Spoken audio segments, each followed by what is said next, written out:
The Rutter's CBS 21 Sports Desk.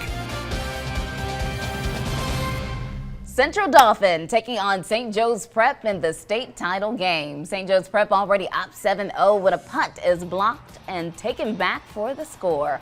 Hawks up 14-0.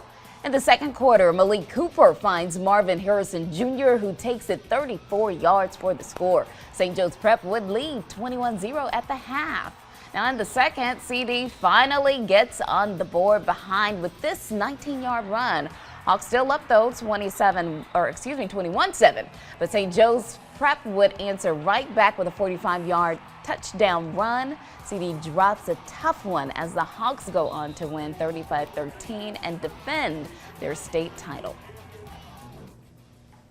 I think the greatest legacy it left behind is, despite having a lot of different personalities and a tremendous amount of diversity, these guys came together more and more and more, and the harder times got, the closer they came together. You know, a lot of people rooted against us. You know, we like that. You know, we played with a chip on our shoulder all year, and you know, I'm just proud of everyone. You know, we worked our hearts out.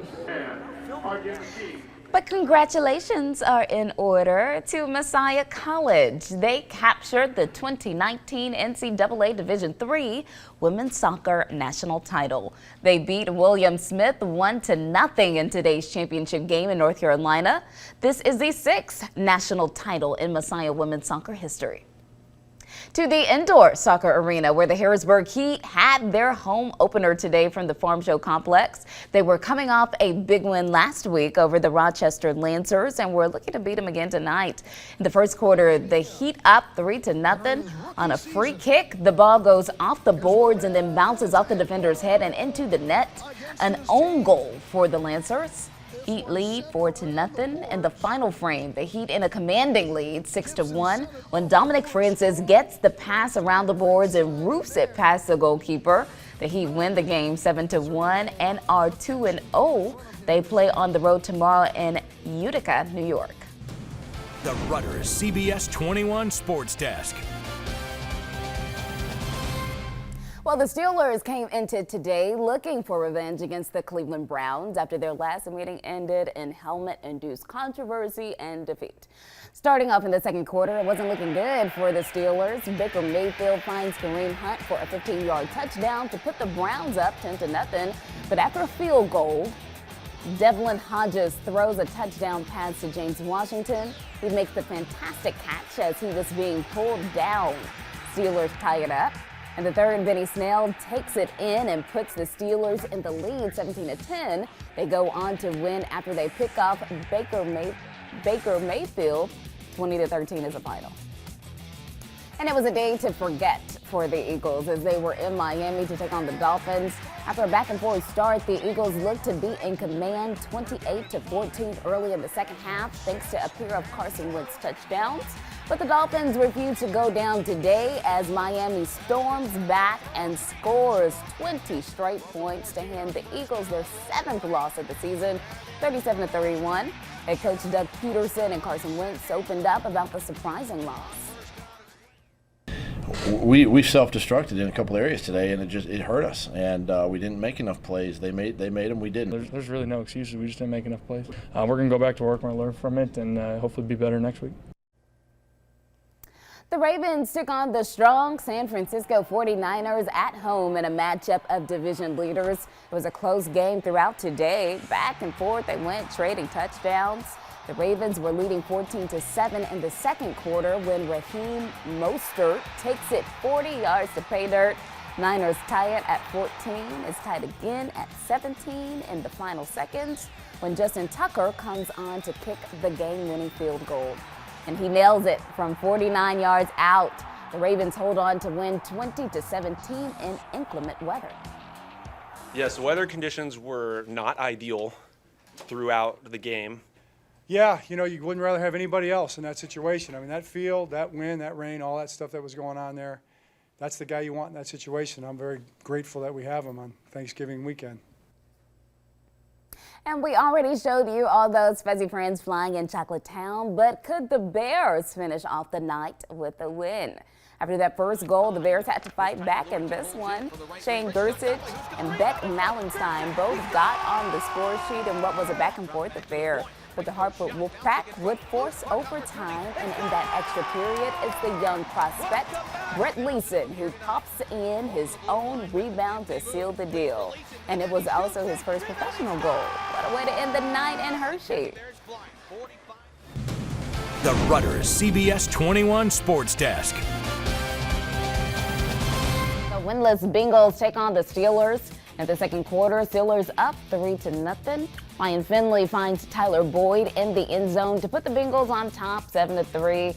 Third quarter, and the Steelers bring in backup QB Devlin Hodges to hopefully light a spark, and they do just that. Hodges finds a wide open James Washington, who goes all the way to the end zone. They go on to win that game 16-10. Coach Tomlin commenting after the game on Hodges' impeccable performance.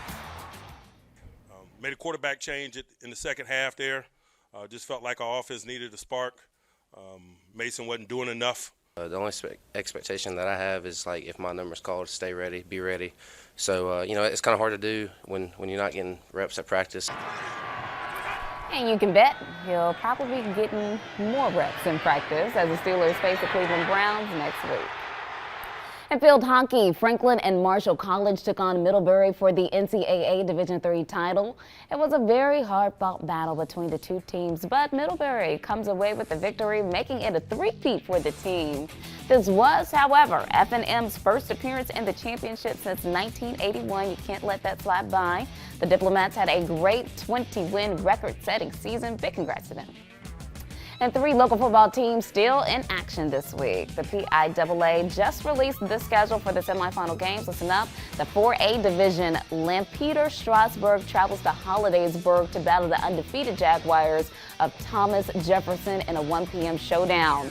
And the 5A division, Cocalico plays at Hershey State Park Stadium at 6 p.m. And in the 6A division, Central Dauphin Offabai will play Downington West at 7 p.m. in Coatesville. The Rutgers CBS 21 Sports Desk.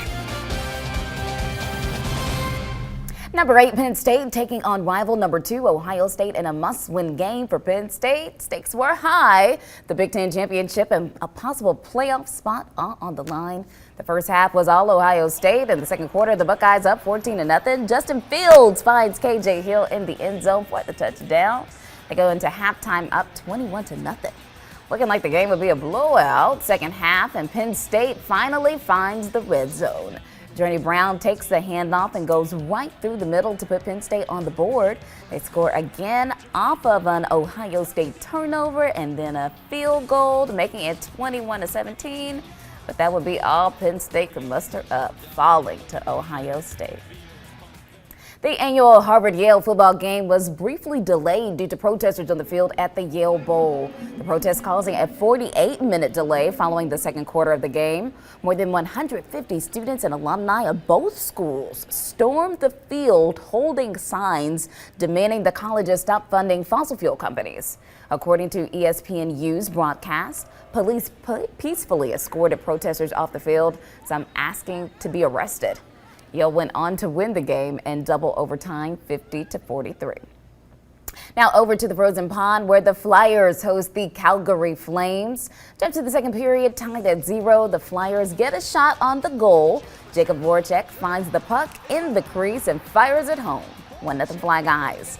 Move to the third period now. Flyers up 2-1. Flames trying to tie this up with the extra attacker. Elias Lindholm one-times the rebound off the board to tie it up. In overtime, no goals, so we go to a shootout. Matthew Tkachuk moves to his backhand and puts it past the netminder. Flyers need to score to stay alive, but the shot goes wide. Flyers fall 3-2 in this shootout. And tomorrow, catch the 5-5 Steelers as they take on the winless Cincinnati Bengals at 1 p.m. right here on CBS 21. Now we have some hard news to share. ABC 27 sports director Greg Mace passed away today at the age of 65. Greg worked at ABC 27 for 40 years, bringing you sports stories from all over Central PA. The love and passion he displayed for his craft always came to life when he was on the air. Central PA sports won't be the same without him.